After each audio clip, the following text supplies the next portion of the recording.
While martial arts movies fell out of vogue after their peak in the 70s and 80s, one hit Netflix show managed to bring them back thanks to its six-season success. Martial arts movies have a long, complicated history. The peak of the genre's mainstream U.S. popularity came, surprisingly enough, shortly after the death of its biggest star, Bruce Lee.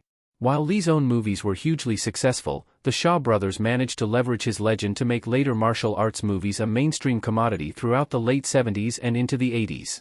While the bone-snapping action and jaw-dropping stunts of these movies made them popular during this era, it was 1984's inspirational sports movie The Karate Kid that led to the genre's mainstream boom in popularity. The Karate Kid made martial arts movies accessible for young suburban viewers, turning actors like Jean-Claude Van Damme, Jackie Chan, Chuck Norris, and Steven Seagal into mainstream stars in the years that followed. However, as quickly as the martial arts movie flourished, the genre died out in the 90s, until the arrival of Netflix's Cobra Kai. Cobra Kai reinvented 70s and 80s martial arts stories for the modern era. An ingenious reversal of the original movie's straightforward underdog story, Cobra Kai was co-created by Josh Heald, John Hurwitz, and Hayden Schlossberg. The show followed William Zabka's Johnny Lawrence, the original movie's one-note villain. Portrayed as a thoughtless, mean-spirited jock in 1984's The Karate Kid, Johnny became a fully rounded, tragically complex character in Cobra Kai.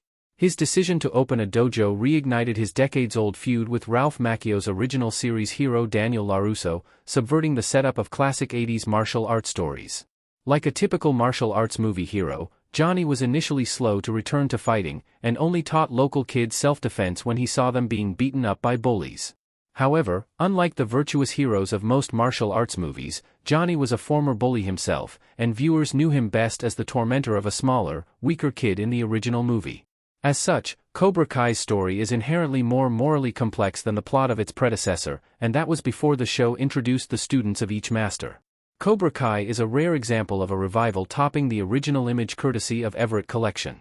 Where The Karate Kid was a simplistic sports movie with a flat character arc for its villain, Cobra Kai delights in constantly subverting the expectations of its audience.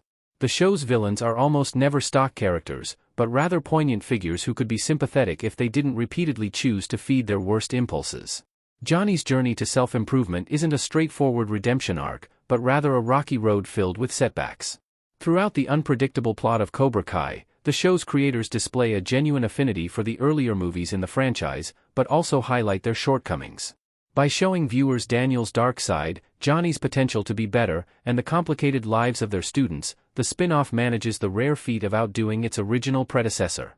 Now, it is tough for viewers to rewatch the original movie without being struck by its disappointing lack of nuance.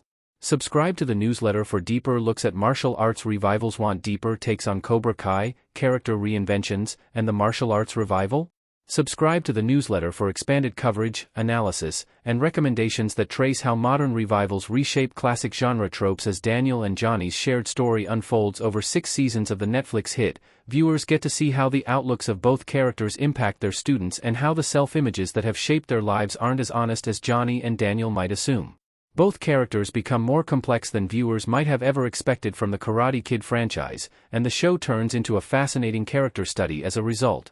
This allowed Cobra Kai to reignite interest in the martial arts movie format more broadly, although, ironically, this came at the expense of tidily trouncing the original movies.